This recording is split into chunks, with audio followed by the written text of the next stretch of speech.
Salut tout le monde, c'est iTech et aujourd'hui on se retrouve dans une nouvelle vidéo sur la présentation d'iOS 9. Alors on commence cette vidéo sans plus tarder avec une première nouveauté, c'est le clavier. Donc comme vous pouvez le voir ici, hop, le clavier est différent et Apple montre lorsque on est sur la touche majuscule ou non. Vous voyez, il y a une différence au niveau de quand on appuie et quand on n'appuie pas. Donc ça c'est pas mal parce que chaque fois on se trompait de quand on croyait voir la majuscule alors qu'en fait il n'y avait pas.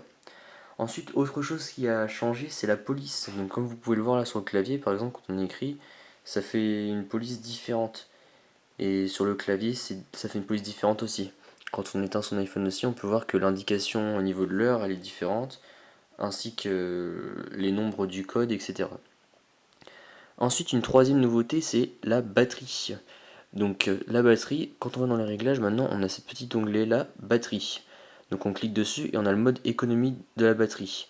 Donc en fait ça va nous désactiver tout ce qui est téléchargement en arrière-plan, l'activité en arrière-plan, les notifications qui sont les plus gourmandes, etc. Et donc c'est très pratique parce que d'après Apple ça permettrait de tenir 4 heures supplémentaires.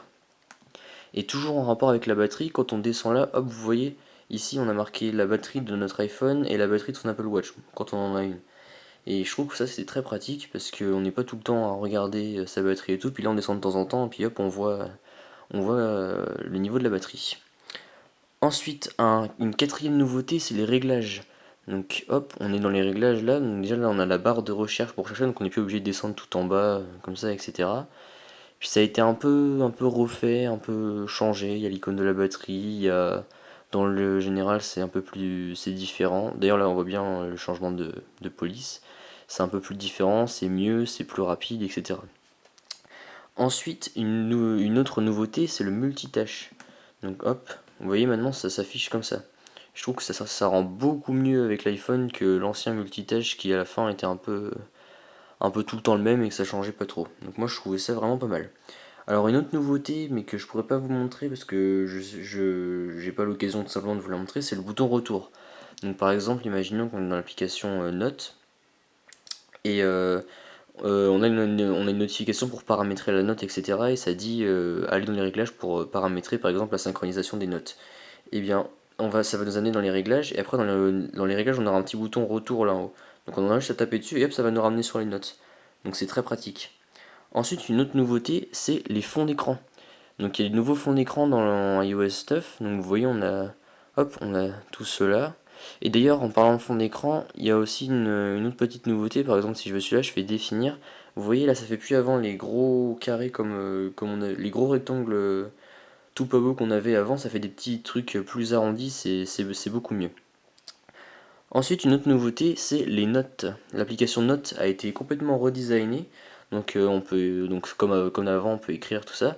Hop, là, si on appuie sur le plus, on peut aussi ajouter des dessins faits comme ça au doigt, etc. On peut aussi ajouter la règle. Donc, vous voyez, hop, on prend la règle, on la replace. Et après, on peut faire des traits droits dessus. Et c'est vraiment, je trouve que c'est assez pratique et c'est assez sympa.